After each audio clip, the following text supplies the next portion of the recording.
Well, my full name is Garth Sparling Webb. I was born in Midland, Ontario on December the 10th, 1918.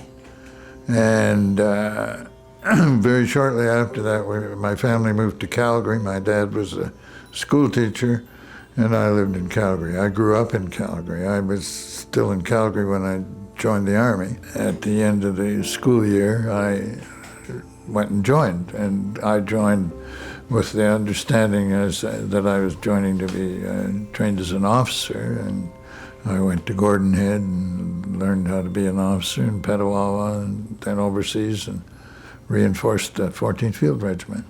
I spent 3 or 4 months in Gordon Head and then 3 or 4 in Petawawa. A couple of days before we left, they had us interviewed, and they had representatives. And I was annoyed. I said, where the hell, there's nobody here from Calgary. And so the Canadian press guy interviewed me. And so I was most amused because one of the quotes a guy gave me overseas was from a French newspaper, like Quebec. And it said, Je vous reverrai à Berlin, criait Lieutenant G.S. Webb. So I told them how we were going to win the war. My temperament and my nature was such that I was sure that I would be better and more content as an officer than to start out and go through the ranks.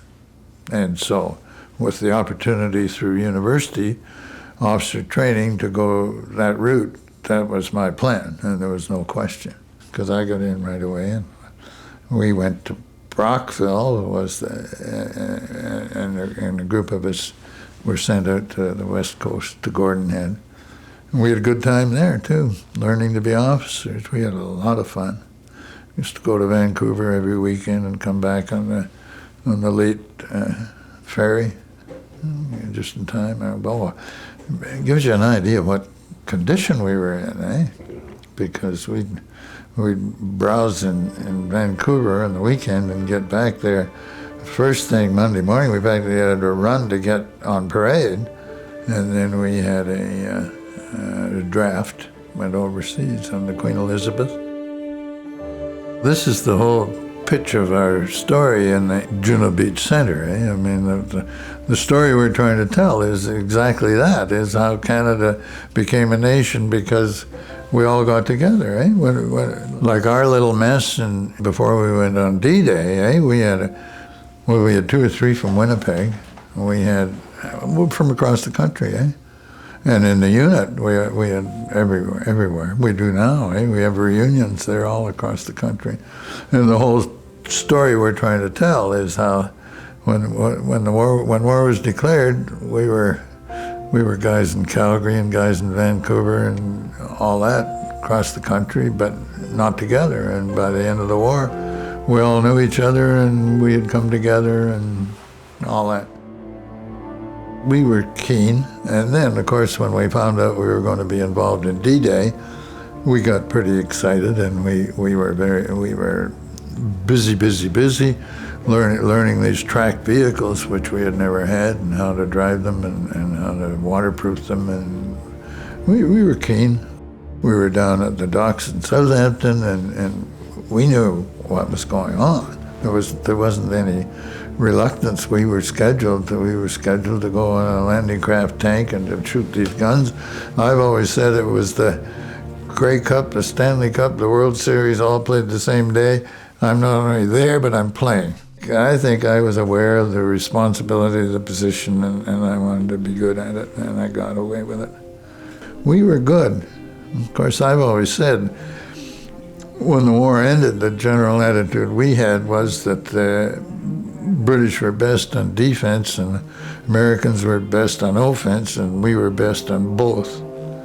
So we weren't the typical Mickey Mouse vision they have for Canadians now, and I'm not sure it's more than a myth that the media write about, and even now. We were loaded onto the landing craft for several days at Southampton. We fired from the craft while our schedule was H+90, we were to land. We fired while the first guys landed, and we turned around and came back in, and we landed. So we were an hour and a half after the first ones. And it was bedlam, and we went off into, I don't know, I guess a few feet of water, but not far from shore, and we didn't have any trouble. Oh yeah, it was a chaos, but it didn't. There again, I was too busy. I didn't have time to go looking around. CPO, who was in charge of finding us a gun position, he met us, and he led us, and we went, with 2 guns and my vehicle, we went to this, where he took us.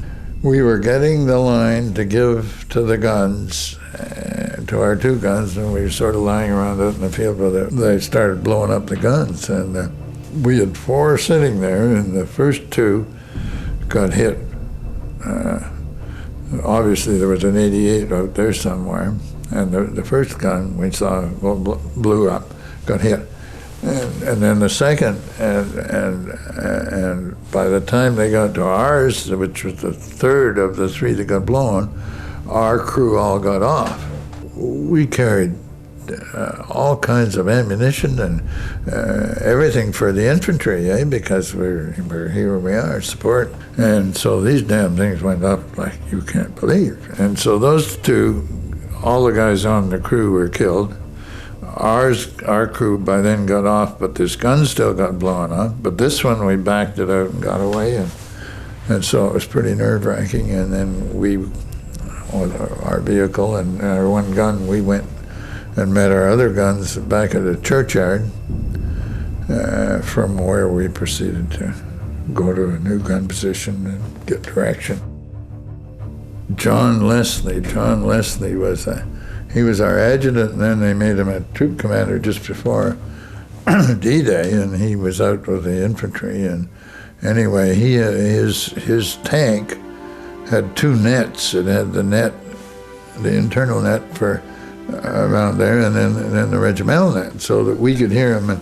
And then he had also instruction to his driver, and he was on the wrong one, and he's telling the driver to get the hell out of here, and can't you see that thing over there, and really yelling at him. And of course it's coming over to all the guys at all the gun positions, who are all laughing like hell at him. We were pretty conscious of the battle, the Carpiquet battle, because we had guys wounded and killed and all that, and we were very conscious of firing a very heavy density firing day. And then as it went on with Con, we were pretty close to the action. Simmons came up with a special scheme to attack at night with these things, are carrying infantry and infantry walking and other vehicles and all that, and that was the thing at night. And it was tolerably effective, I think. It was certainly been analyzed by war historians all over the place. Anyway, in the meantime, we went back to 25-pounders, in which were like our right arm. We knew them, and we were very comfortable with them for the rest of the war. I never paid much attention, but I think it was something like maybe 15,000 yards, which would be 7 and 8 miles, I guess. I think we were more like 4 or 5 miles most of the firing we did, of which there was a lot. It was fascinating for us to go wandering around after they cleared the Germans out and looking at all the dug-in stuff they had. It was very interesting. Bill Quinn and I went out that night and started wandering around, and it was like they talk about in Afghanistan now, eh? They had underground and guns and placements and all that. And we went by there, and then we were in the Scheldt, and the Scheldt we were all so waterlogged. That's how our div called themselves the water rats, because we literally had to winch in and out of every gun position while we were there, which was all right.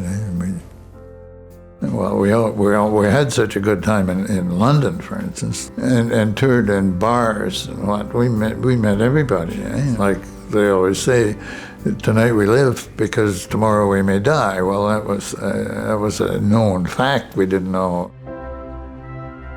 When the war was going to end, it was going to end for several days. And nobody wants to do anything and say we don't want to get killed on the last day of the war. Of course, this is what the objective of our Juno Beach Centre is, to get the flavor of the way we were then. Now, we all had one objective: to win the war. We were all on the same side. We worked at it. We were keen.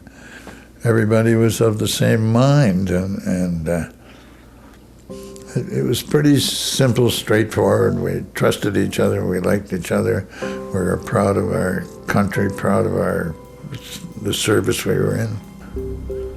Still are. Yeah. Made a man out of me, eh? I guess I was a kind of a loose cannon in ways. You get responsibility pretty fast when you're in charge, eh? So I think all that stuff I learned helped me forever, eh? In all my endeavors. Children and even grandchildren come and say, "Well, how come you never told us about the war?" Well, you never asked, eh? That's the basic answer.